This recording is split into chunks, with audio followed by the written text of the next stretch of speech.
Azərbaycanın qədim yaşayış məntəqələrindən biri olan Zəngilan rayonunun Mincivan qəsəbəsinin azad olunmasından 5 il ötür. Mincivan yerləşdiyi coğrafi ərazi ilə daim diqqət çəkib. Ölkənin şərq-qərb və şimal-cənub nəqliyyat dəhlizləri üzərində yerləşən bu qəsəbədə hələ erməni işğalından öncə dəmir yolu stansiyası mövcud olub. İşğaldan sonra dağıdılan dəmir yolun torpaqlarımız azad olunduqdan sonra da yenidən diqqətdə saxlanılıb. Məhz Prezident İlham Əliyevin 13 mart 2021-ci il tarixli 2534 nömrəli sərəncamına əsasən Mincivan əhatə edən Horadiz-Ağbənd dəmir yolu xəttinin layihələndirmə və tikinti işlərinə başlanılıb. Layihə çərçivəsində ümumilikdə 553 ədəd mühəndis qurğusu, 8 stansiyanın tikintisi və 70 yol dəyişən qurğunun quraşdırılması planlaşdırılır. Uzunluğu 110,4 km olan Horadiz-Ağbənd dəmir yolu xətti əsası 2021-ci ilin fevralında Prezident İlham Əliyev tərəfindən qoyulan Zəngəzur dəhlizinin tərkib hissəsidir.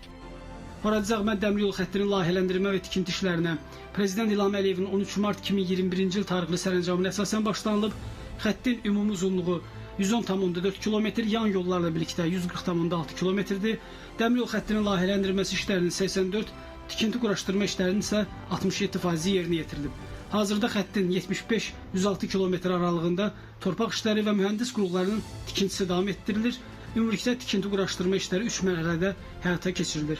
Zəngəzur dəhlizi Çin, Mərkəzi Asiya, Xəzər dənizi, Cənubi Qafqaz, Avropa marşrutunu birləşdirən orta dəhlizin mühüm tərkib hissəsi kimi qiymətləndirilir. Eyni zamanda Azərbaycanı Naxçıvan və Türkiyə üzərindən birbaşa Avropaya bağlayır. Regionda iqtisadi inteqrasiyanın sürətlənməsi, yeni ticarət marşrutlarının formalaşması və strateji əməkdaşlığın möhkəmlənməsi baxımından xüsusi əhəmiyyət daşıyan Zəngəzur dəhlizinin Azərbaycan hissəsinin inşası tamamlanmaq üzrədir. Azərbaycan və Türkiyə prezidentlərinin təməlini qoyduğu Horadiz-Cəbrayıl-Zəngilan-Ağbənd avtomobil yolu, yəni Zəngəzur dəhlizi strateji əhəmiyyətə malik olmaqla regionda yeni iqtisadi, nəqliyyat və kommunikasiya əlaqələrinin qurulmasına mühüm töhfə verəcək. Zəngəzur dəhlizi müasir standartlar və yüksək keyfiyyət tələblərinə uyğun şəkildə inşa olunur. Layihənin ümumi uzunluğu 149,9 km təşkil edir ki, bunun da 123,6 km əsas yoldur. Horadiz-Cəbrayıl-Zəngilan-Ağbənd avtomobil yolu Hacıqabul-Horadiz-Ağbənd-Zəngəzur dəhlizi magistralının bir hissəsi kimi Azərbaycanın digər bölgələrini Naxçıvan Muxtar Respublikası ilə birləşdirmək baxımından da mühüm əhəmiyyət kəsb edir.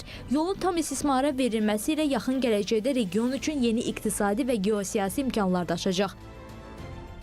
Qeyd edək ki, 44 günlük vətən müharibəsində qazandığımız tarixi qələbədən sonra işğaldan azad edilən ərazilərdə dəmir yollarının bərpası ilə yanaşı Zəngəzur dəhlizinin tikintisinə də başlanılıb. Zəngəzur dəhlizi regionu tranzit və logistika potensialını artıracaq ki, bu da bölgədə yeni nəqliyyat marşrutlarının yaradılmasına gətirib çıxaracaq. Dəhliz Azərbaycanı Türkiyə və Avropa, eləcə də Mərkəzi Asiya ölkələri ilə birləşdirəcək. Zəngəzur dəhlizinin fəaliyyəti bir neçə nəqliyyat dəhlizinin, xüsusilə şərq-qərb, şimal-cənub nəqliyyat dəhlizlərinin inkişafını gətirib çıxaracaq. Böyük Avrasiya coğrafiyasında müşahidə edilən geosiyasi proseslər fonunda Zəngəzur dəhlizinin önəmi getdikcə daha da artır. Dünyada gedən mürəkkəb geosiyasi proseslər regionda şaxələndirilmiş kommunikasiyalara ehtiyacı heç olmadığı qədər artırıb. Bu xüsusdan çıxış etdikdə Zəngəzur dəhlizi artan tələbatı qarşılamaq, regional və qlobal əməkdaşlığın əhatə dairəsini genişləndirmək baxımından əvəzolunmaz marşrutdur.